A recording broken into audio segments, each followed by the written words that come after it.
жазды күндер өтіп барады, көздерің қайдалы. Сәлем достар, сіздермен мен Айжан, және де бүгін мен сіздерге өзімнің сүйікті сериалдарым жайлы айтып бермекшімін. Өйткені күз келді, және де күзде кішкене тұмаурату сияқты үйде ауыратын кездер көп болады. Өйткені енді білеміз бәріміз. Және де үйде мысалға бір шамаларыңыз үйде ауырып жатсаңыздар, онда сіздерге жақсы сериалдар меніңше көңілдеріңізді көтеруі мүмкін. Сол себепті менің алғашқы сүйікті сериалым, сүйікті дегенде түрік сериалы ол Хазиран кечесі деп аталады. Яғни Июньская ночь деген болған бұрында. Бір қызығы, мен бұл сериалды соңына дейін көрмедім, алайда бұл сериалдың маған әрдайым басы ұнайды. Және де оның өзінің бір сондай атмосферасы бар сияқты, өзінің көңіл күйі бар сияқты бұл сериалдың. Және де басты кейіпкерлері де, актерлері де өте жақсы ойнайды. Және де саундтрегінің өзі қалай.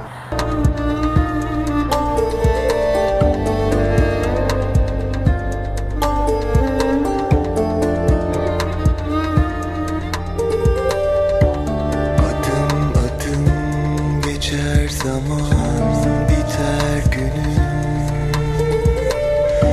Сол себепті егер де көрсеңіздер, маған жазыңыздар пікірлерге, сіздердің пікірлеріңіз қандай бұл сериал туралы.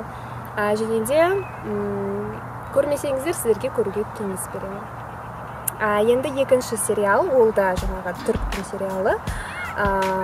Кішкентай сырлар деп аталады, күчік сырлар, маленькие тайны Стамбула дейді. Жалпы бұл сериалды мен әлі де көріп жүрмін, арасында көріп қоямын. Және де оны мен басты кейіпкері, яғни актрисасы айтмаған, Синем Кубаль, сол үшін ғана көрем десем болады. Және де бұл сериал өте қатты Gossip Girlға ұқсайды, яғни американдық сериал, Сплетница деп аталады. Және де сюжеттері өте бірдей, және де бір кездері өте қатты ұқсас.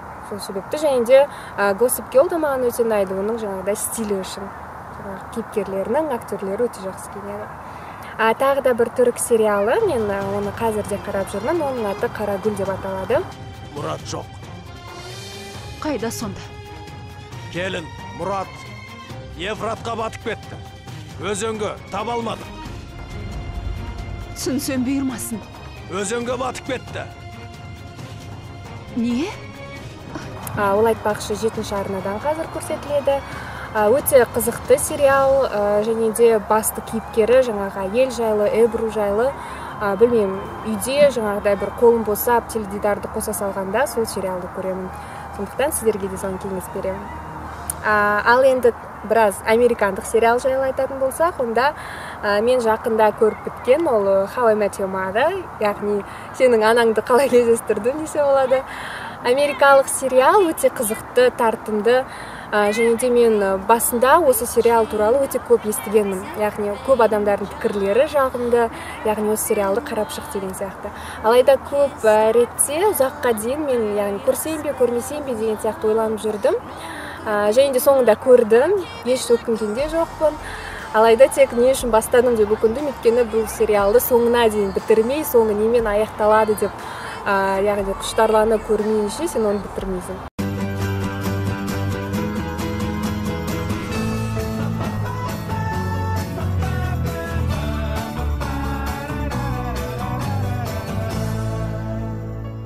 Сол себепті, егер де америкалық сериалдар ұнаса, сіздерге осыны айтушы едім. Және де қазақша сериалдардан, әрине қазақстандық сериалдар да өте жақсы соңғы кезде. Және де соңғы кезде қызығып, шын мәнісінде күтіп отырып күткен сериалым ол Вузиры. Саламалейкум. Ақтаудікі боласың аға? Мен де Ақтаудікім ғой. Бош, базар жоқ. Біздің землякқа көмек керек болып отыр да. Қан тапсыру керек, көмектесіп бересіңдер ма? Базар жоқ, қошым келеді осындай жігіттерге. Қайыққа келетін жазып ал. Қайыққа нешеде?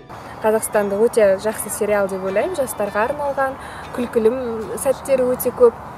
Және де корейлік сериалдар да бар, әрине көргенім, алайда олар онша қатты есімде қалмапты, сол себепті маған корейлік сериалдар онша қатты ұнамайды. Енді достар, сіздер өздеріңіздің, яғни мүмкін сүйікті сериалдарыңыз болса, маған жазсаңыздар пікірлерге. мүмкін мен білмейтін әлі көптеген сериалдар бар шығар жақсы. Соның барлықтарын жазып, маған пікір қалдырыңыздар, мен оларды оқып келесіде солар жайында да мүмкін әңгіме айтуым мүмкін. Қазірше сіздермен болған мен Айжан, және де әдемі парк, президент паркында отырмыз. Келесі кездескенше.